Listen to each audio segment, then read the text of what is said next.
શહેરમાં રામનવમીની ઉજવણી અંતર્ગત વિવિધ ધાર્મિક કાર્યક્રમો સાથે શોભાયાત્રાનું આયોજન કરવામાં આવ્યું હતું। ચૈત્ર સુદ નોમના બુધવારે શહેર જિલ્લામાં શ્રી રામનવમીની ધામધૂમપૂર્વક શ્રદ્ધાભેર ઉજવણી કરાઈ। 36 જેટલી નાની મોટી શોભાયાત્રાઓએ જય જય શ્રી રામના નાદ સાથે ભક્તિનો ભગવો લહેરાવ્યો હતો। ત્યારે ટાદરા વિસ્તારમાં શ્રી જલાસાઈ સેવા સમિતિ, જલારામ મંદિર તથા જય ભવાની ગ્રુપના પ્રમુખ રાજુભાઈ ઠક્કર, વિપુલભાઈ ચૌહાણ તથા મોટી સંખ્યામાં કાર્યકર્તાઓના સહયોગથી શોભાયાત્રા નીકળી હતી। મોટી સંખ્યામાં શોભાયાત્રામાં ભક્તો જોડાયા હતા। સાંજે ડાયરાનું પણ આયોજન કરાયું હતું તથા ભંડારાનું પણ આયોજન કરવામાં આવ્યું હતું।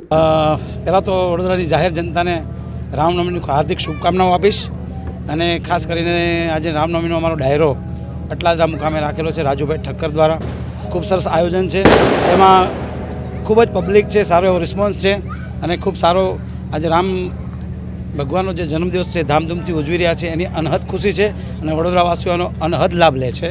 એને ખાસ આપ મીડિયાનો પણ ખૂબ ખૂબ આભાર કે આપ સમયસર આવીને એક રિપોર્ટિંગ સરસ કરો છો અને કલાકારોને હાઇલાઇટ કરવામાં સૌથી મોટો સિંહ ફાળો આપનો છે, એટલે આપનો પણ ખૂબ ખૂબ આભાર। ખૂબ જ એક સુંદર આયોજન, એક નાનકડો પ્રયાસ થકી એક રેલીનું, એક ભવ્ય શોભાયાત્રાનું આયોજન કર્યું।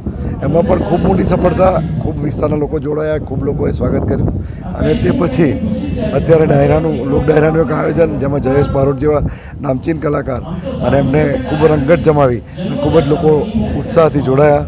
આજના દિવસે કહું તો ખૂબ જ રામનવમીનો ઉત્સવ વિસ્તારના લોકોએ મન ભરીને માન્યો છે। આવતીકાલે ભંડારો છે, ભંડારાની પણ લોકો મજા લેશે। લગભગ 10,000 લોકો જમી શકે એવી વ્યવસ્થા અમે કરી છે અને આપના માધ્યમથી કહું તો કાલે ચોક્કસ વિસ્તારના સૌ લોકો પધારે।